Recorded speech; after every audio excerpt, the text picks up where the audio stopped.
Na conexão com outros seres e consigo mesmo, nasce a verdadeira chama da inspiração divina, uma centelha que se expande quando compartilhada, irradiando amor, compreensão e generosidade, demonstrando que a verdadeira essência divina é encontrada na união e no respeito mútuo. Que às vezes eu fico assustado quando o discurso religioso dispensa o esforço, a luta, e só nos promete a vitória, como se ela fosse fruto de uma mágica. Reza e Deus lhe faz vencer. Não. Reza, faz a sua parte, que a vitória virá. Nós nunca podemos admitir que um discurso religioso seja feito a partir de uma experiência que nos retira a responsabilidade de fazer a nossa parte.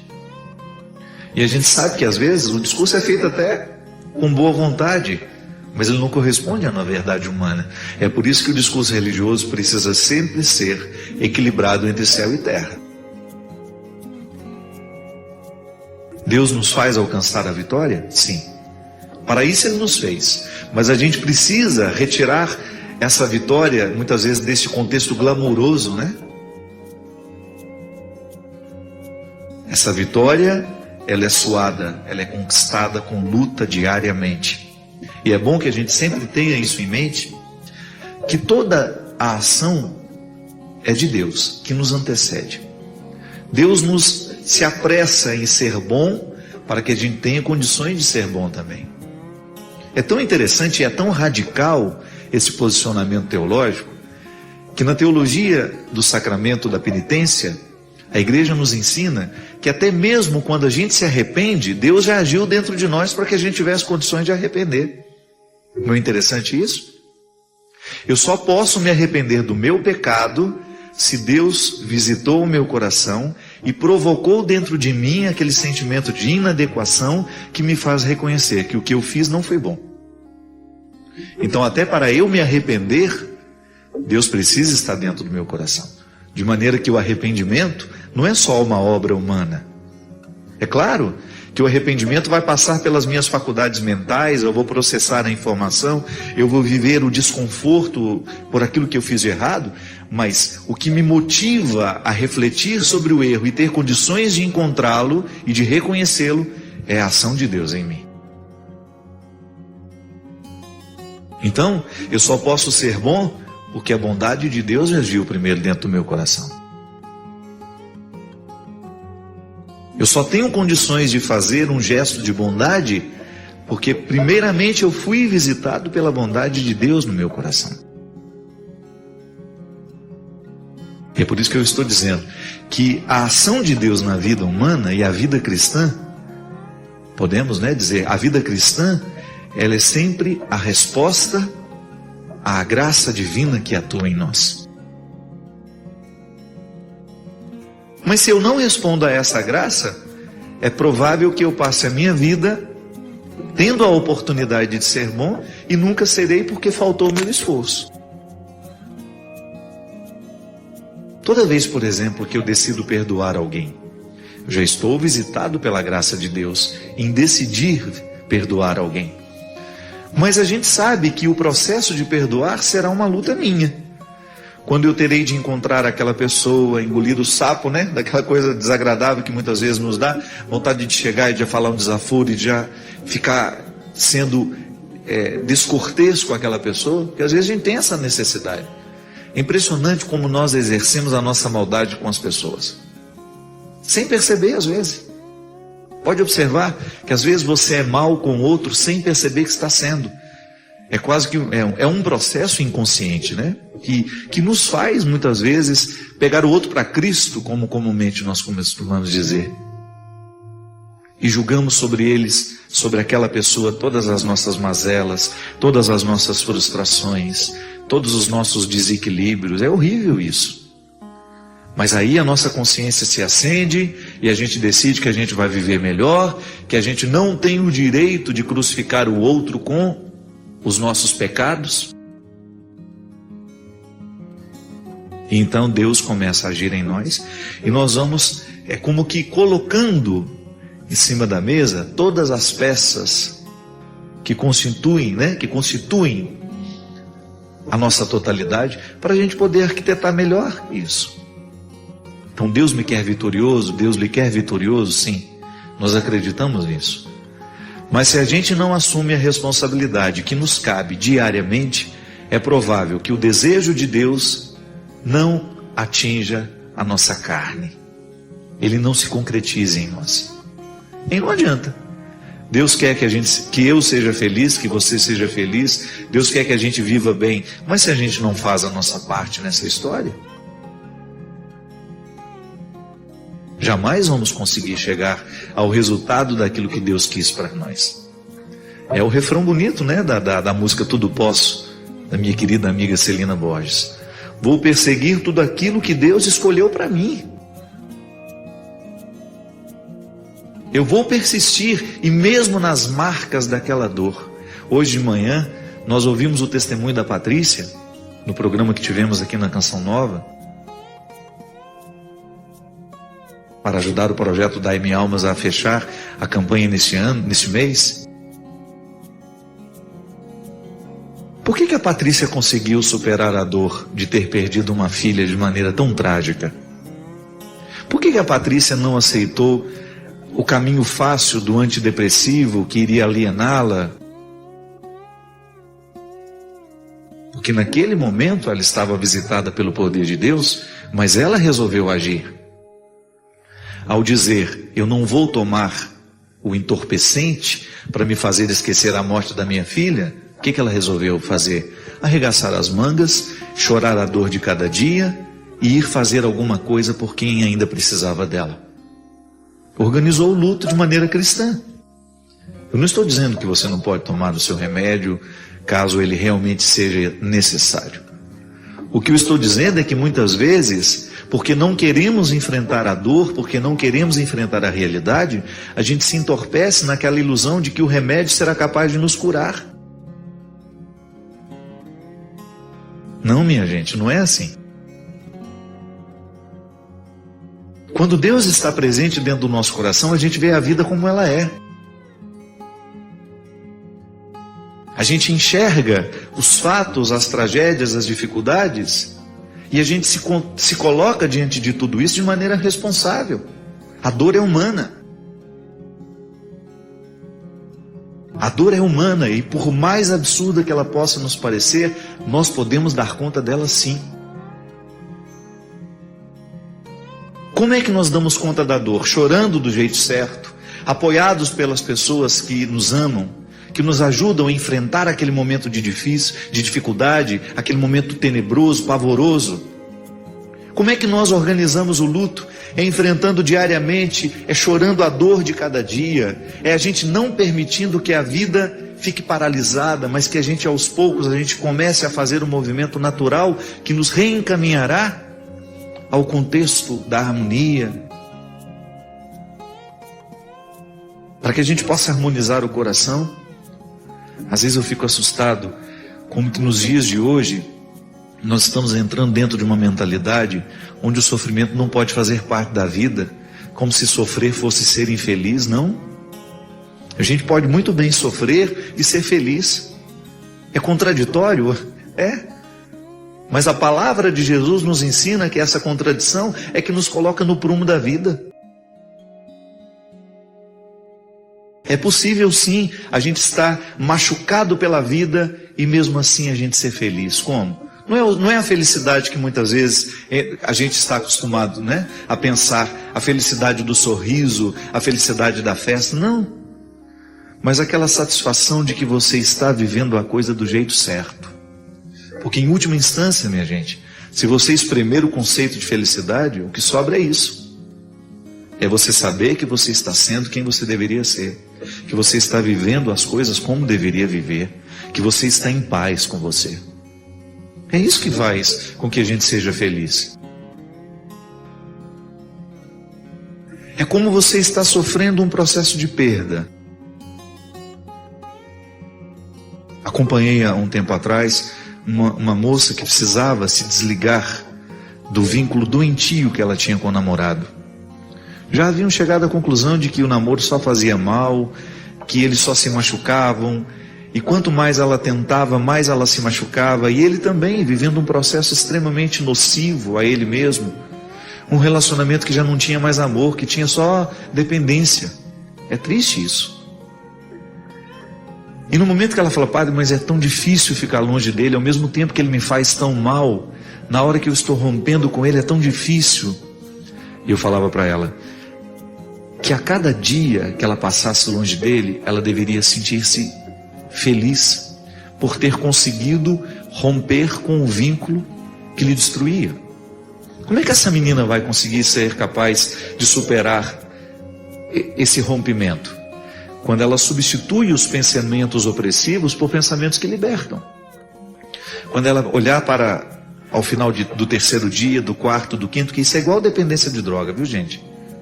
É igual dependência química. O AA tem esse compromisso, né? De viver um dia de cada vez e de comemorar cada dia de abstinência. É assim? Aquela menina só vai conseguir se libertar do processo nocivo que o relacionamento representa na vida dela no dia em que ela interpretar o afastamento como uma maneira que ela tem de se beneficiar. É assim que a gente organiza o luto. Agora, se ela tiver medo da ausência, que faz mal, mas que ao mesmo tempo, né, cura, ela jamais vai conseguir se libertar. E às vezes até o distanciamento é necessário para que, quem sabe, até volta, mas volta de uma maneira mais madura, mais harmônica, mais responsável, né? Não é nenhum problema, namoro foi feito para ser terminado. Não é nenhum problema terminar um namoro e durante o término você reavaliar a maneira como você trata o outro, como o outro significa para você. E a partir dessa ausência, você estabelecer uma nova forma de estar com ele, e aí volta. E o retorno faz com que o namoro avance em qualidade. Mas quando estão todos lá no lodo da autodestruição, é difícil, não tem luto. O luto não está sendo organizado. O luto está sendo estendido e não organizado. Na vida da gente é assim. Se a gente quiser vencer alguma situação que está nos oprimindo, nós temos de enfrentar o sofrimento do dia a dia. Somente a partir das técnicas que nós vamos descobrir, né? Porque cada ser humano vai reagir de uma forma. Para mim, dá muito certo. Por exemplo, quando eu estou vivendo um processo de sofrimento, de luta, às vezes acontecem coisas que me desagradam muito, me retiram a paz. Eu tenho os meus métodos, são bobos, mas dão certo. Procuro intensificar uma atividade física naquele dia. Sabe que é a hora que você vai liberar endorfina no corpo, né? Vou fazer uma caminhada, vou tentar não pensar naquilo durante um tempo. E é impressionante, vou tentar dormir um pouco melhor, vou tentar me alimentar um pouco melhor, vou favorecer o meu corpo, né? Para que ele tenha condições de reagir diante daquilo que me faz sofrer.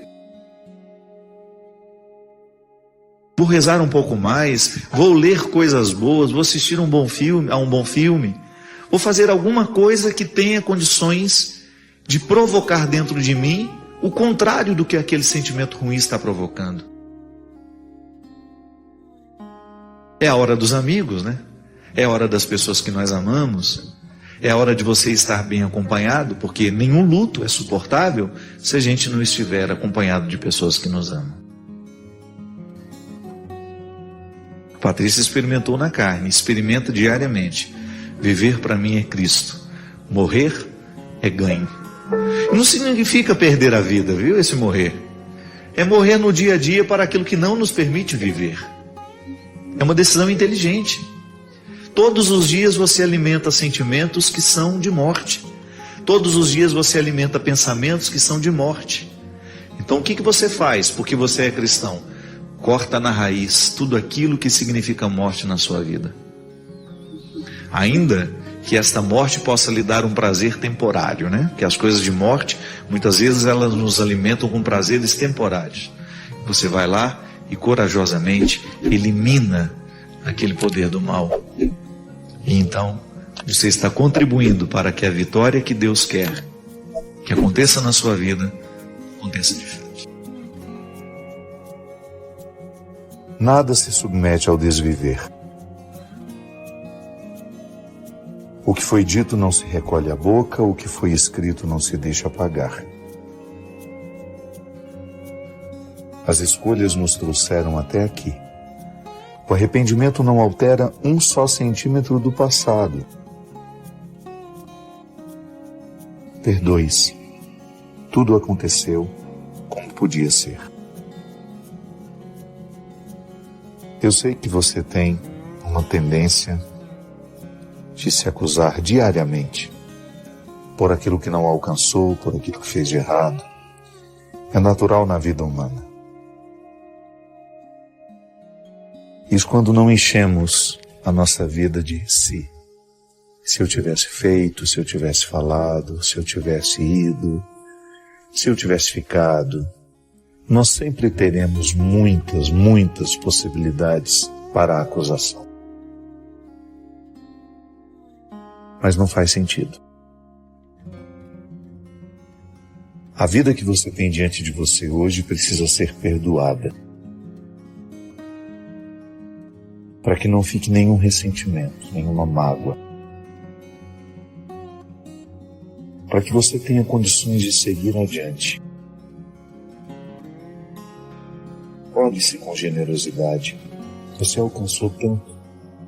Errou, deu, foi traída. Tudo bem, passou. O que você agora pode fazer com o passado, sim, é importante.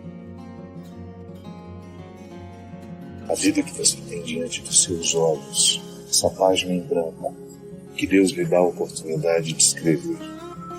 Só isso importa. Coloque os seus olhos nisso. Deixe de olhar para o passado, criar conjecturas que não serão possíveis mais. Não podemos alterar um só centímetro do que passou. Mas o presente...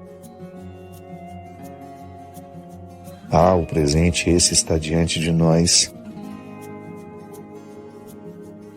e espera a nossa dedicação. O presente está diante de nós e, se quisermos, poderemos transformá-lo num grande acontecimento. Uma grande oportunidade de fazer a vida valer a pena. E de viver confortavelmente em nós mesmos. Perdoe-se. Não se acuse por aquilo que você não fez. Não se condene pelo que deixou de fazer. Se hoje você puder fazer alguma coisa por você, faça. Aconchegue-se. Reconsidere tudo aquilo que você usa para se acusar. Tenha mais misericórdia e aprenda. Aprenda com os erros. Não permita que eles se transformem numa fonte de martírio na sua vida. Permita que eles sejam uma fonte de aprendizado. Isso sim importa. Aprender com o passado e fazer o presente valer a pena. Padre, como saber que nós estamos fazendo a vontade de Deus?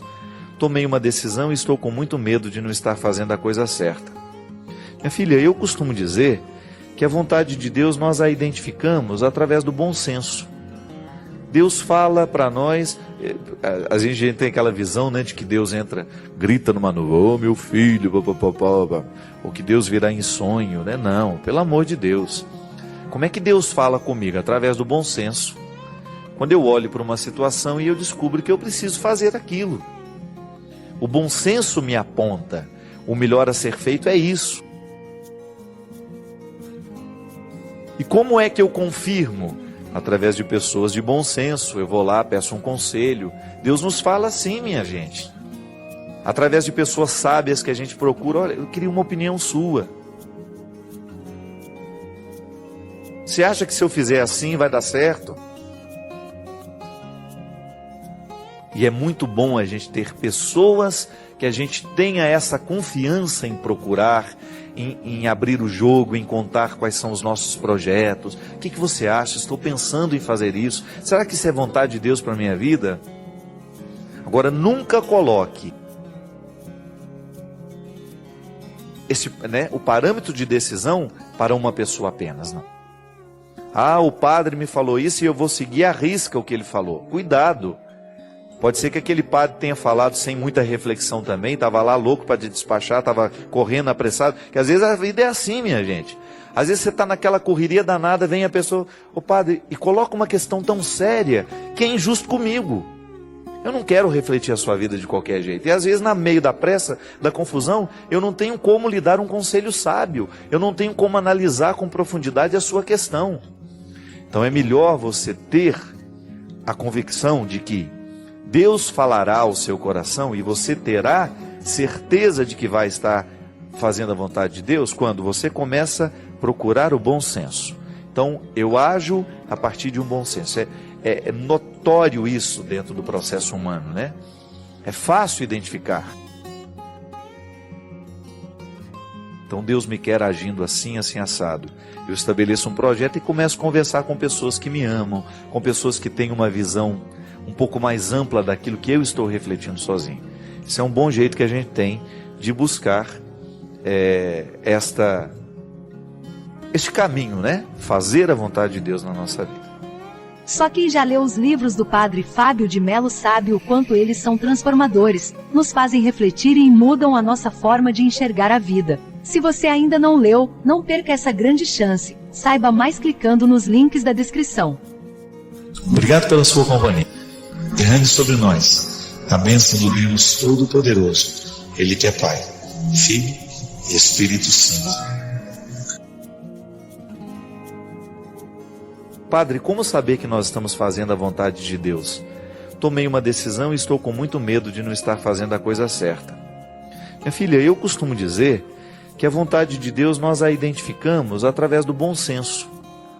Deus fala para nós, a gente tem aquela visão, né, de que Deus entra, grita numa nuvem, ô meu filho, ou que Deus virá em sonho, né? Não, pelo amor de Deus. Como é que Deus fala comigo? Através do bom senso. Quando eu olho para uma situação e eu descubro que eu preciso fazer aquilo. O bom senso me aponta, o melhor a ser feito é isso. E como é que eu confirmo? Através de pessoas de bom senso, eu vou lá, peço um conselho. Deus nos fala assim, minha gente. Através de pessoas sábias que a gente procura, olha, eu queria uma opinião sua. Você acha que se eu fizer assim vai dar certo? E é muito bom a gente ter pessoas que a gente tenha essa confiança em procurar, em abrir o jogo, em contar quais são os nossos projetos. O que você acha? Estou pensando em fazer isso. Será que isso é vontade de Deus para a minha vida? Agora, nunca coloque o parâmetro de decisão para uma pessoa apenas, não. Ah, o padre me falou isso e eu vou seguir à risca o que ele falou. Cuidado. Pode ser que aquele padre tenha falado sem muita reflexão também, estava lá louco para te despachar, estava correndo apressado, que às vezes a vida é assim, minha gente. Às vezes você está naquela correria danada, vem a pessoa, ô padre, e coloca uma questão tão séria, que é injusto comigo. Eu não quero refletir a sua vida de qualquer jeito. E às vezes, no meio da pressa, da confusão, eu não tenho como lhe dar um conselho sábio, eu não tenho como analisar com profundidade a sua questão. Então é melhor você ter a convicção de que Deus falará ao seu coração e você terá certeza de que vai estar fazendo a vontade de Deus quando você começa a procurar o bom senso. Então, eu ajo a partir de um bom senso. É notório isso dentro do processo humano, né? É fácil identificar. Então, Deus me quer agindo assim, assim, assado. Eu estabeleço um projeto e começo a conversar com pessoas que me amam, com pessoas que têm uma visão um pouco mais ampla daquilo que eu estou refletindo sozinho. Isso é um bom jeito que a gente tem de buscar este caminho, né? Fazer a vontade de Deus na nossa vida. Só quem já leu os livros do Padre Fábio de Melo sabe o quanto eles são transformadores, nos fazem refletir e mudam a nossa forma de enxergar a vida. Se você ainda não leu, não perca essa grande chance. Saiba mais clicando nos links da descrição. Obrigado pela sua companhia. Derrame sobre nós a bênção do Deus Todo-Poderoso, Ele que é Pai, Filho e Espírito Santo. As escolhas que nós fazemos, a maneira como nós escolhemos educar os nossos filhos, a escolha que nós fazemos, como nós vamos comandar o nosso lar, tudo isso é determinante para a nossa satisfação ou insatisfação do futuro. A gente até dizia, né? O pessoal do Twitter, né, que é para quem eu quero mandar um grande abraço, dizia, retuitaram muito essa frase lá. A vida, não, Deus perdoa sempre, o homem às vezes, a natureza nunca. E é assim. A vida, aquilo que a gente escolheu, um dia vai cobrar de nós. Quando nós precisamos chorar esses choros profundos, o jeito é tentar descobrir o que a gente pode consertar hoje. O grande problema é que a gente descobre, muitas vezes, que já não há muito o que fazer, né? Há uma coisa na formação dos filhos, minha gente, que chama-se caráter. Isso é determinante. O que é o caráter? É tudo aquilo que foi marcado, é aquilo que foi deixado na cabeça, no coração, e que nos identifica como pessoa. Quando a gente fala, nossa, essa pessoa tem caráter, isto é, ela não precisa ser vigiada. Ela tem um bom alicerce. Quando vem uma ventania e quando vem uma coisa que vai destelhando e vai arrancando tudo, só fica no chão aquilo que tem bom fundamento. A vida é a mesma coisa. De vez em quando os vendavais sopram sobre nós e a gente sente as nossas estruturas resbalarem.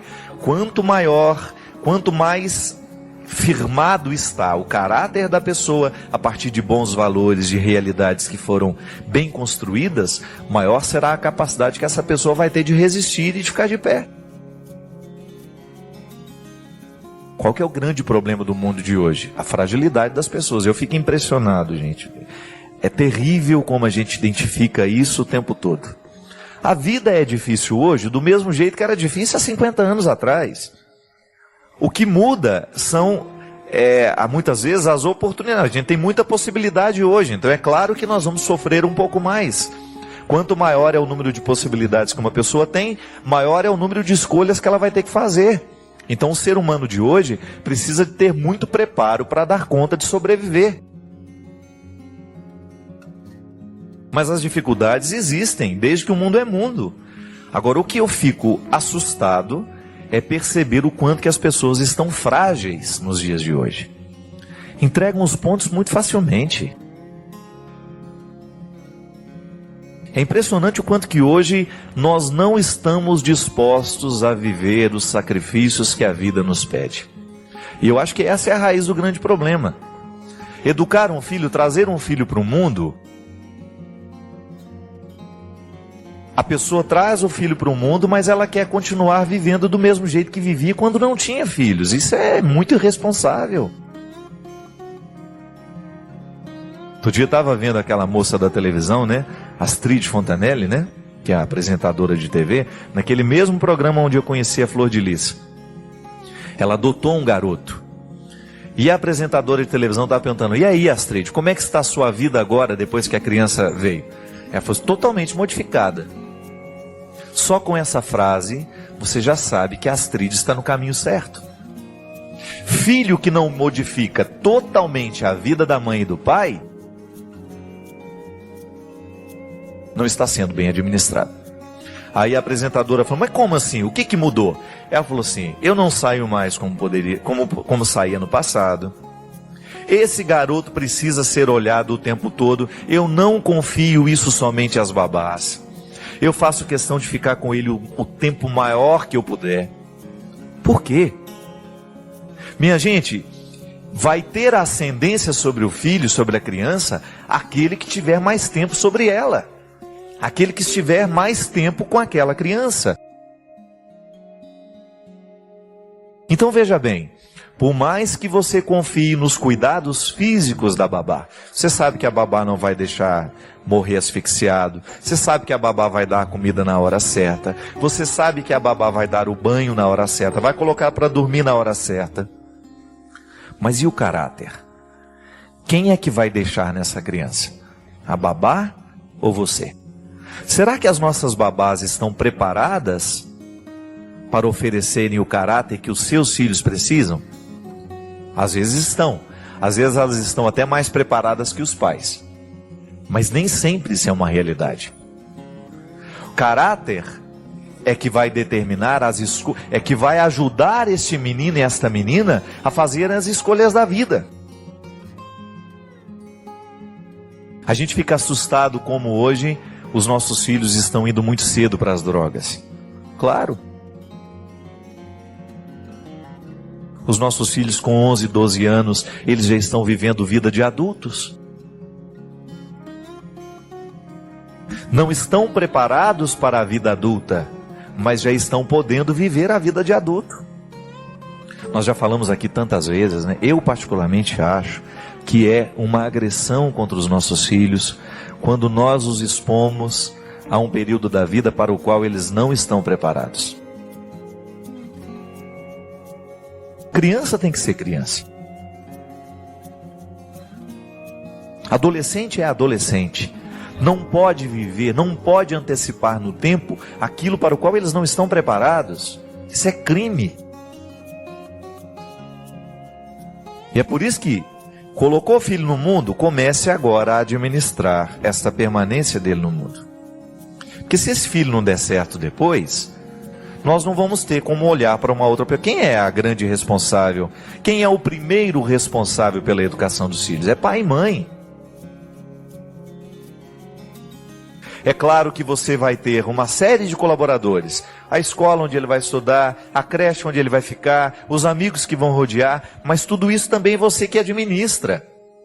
Se você não tem aquele trabalho todo dia de saber o que foi que aconteceu na escola, como é que ele está de vez em quando fazer uma visita lá, perguntar ao professor, como é o comportamento do meu filho aqui dentro, porque nem sempre o filho que você tem dentro de casa é o filho que a professora tem lá. Às vezes existe uma diferença muito grande. Será que o lar está se estendendo para a escola? Será que a escola está estendendo para o lar? Nem sempre. Às vezes nós temos diferença. Então é preciso que aquele que colocou no mundo administre tudo isso. Porque senão vai chorar depois. Ah, nós vamos ter que colocar limite para esse filho. Coloque. É melhor colocar agora do que lamentar não ter colocado depois. Aí o filho fica frágil demais, aos 18, aos 20 anos. A gente falava isso aqui na semana passada da mulher. Padre, o senhor fala de quem está na droga, o senhor fala de quem está na prostituição, mas o senhor não fala de quem está na preguiça. É verdade, a preguiça hoje é uma coisa terrível. Por quê? Ela está diretamente ligada à fragilidade. Eu não sei onde é que começou isso. O que é uma realidade muito concreta é que nós estamos perdendo a capacidade de viver sacrifícios. Gente, nós queremos tudo muito fácil. Se aquilo vai dar um pouquinho de trabalho, a gente acha que não vale a pena. A gente deixa para lá. Eu vi histórias do meu lado. Não estou contando coisas que eu só vi de longe, não. Eu vi muita gente ao meu lado não dar certo. Por quê? Porque não quis fazer o sacrifício na hora certa. Não quis estudar naquele colégio, por quê? Porque ele era exigente demais. Ah, vai para o outro que é mais ou menos, que não vai dar tanto trabalho assim. Isso é honesto? É honesto a gente trocar aquilo que vai nos preparar melhor para o futuro, só porque nós vamos ter que sofrer um pouquinho mais? Não é possível. Essa ascese cristã, né, que muita gente critica, a igreja pregou demais o sacrifício. Eu posso até concordar que em alguns momentos isso foi exagerada a pregação.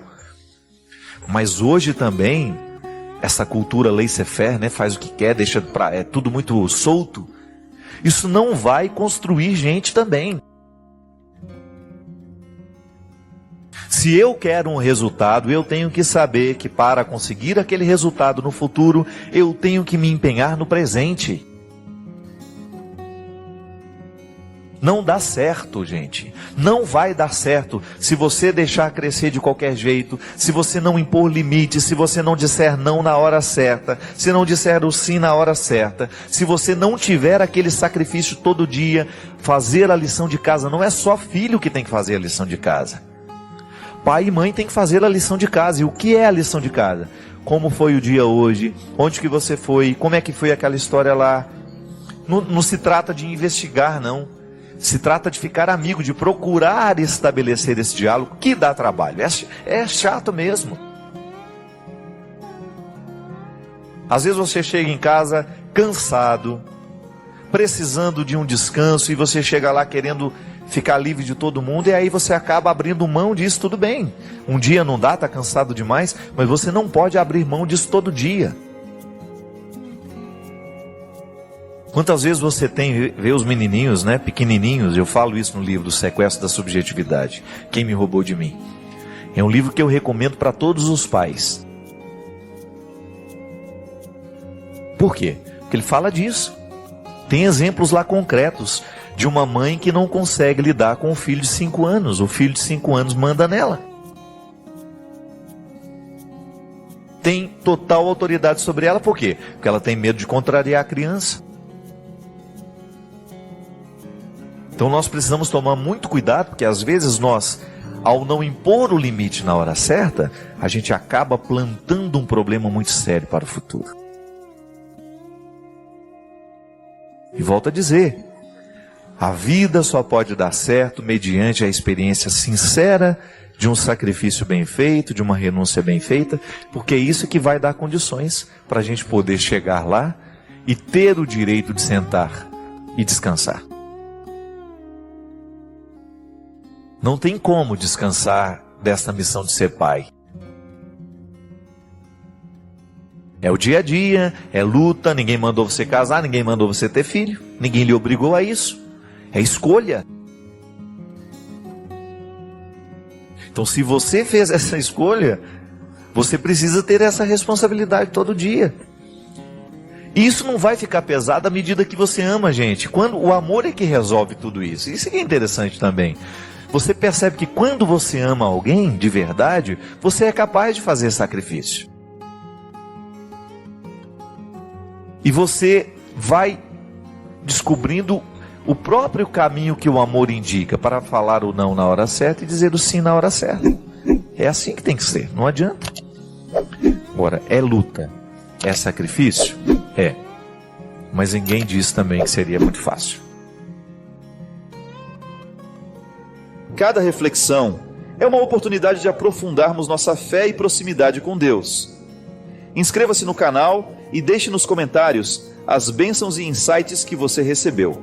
Unidos pelo Divino, construímos uma comunidade de almas iluminadas,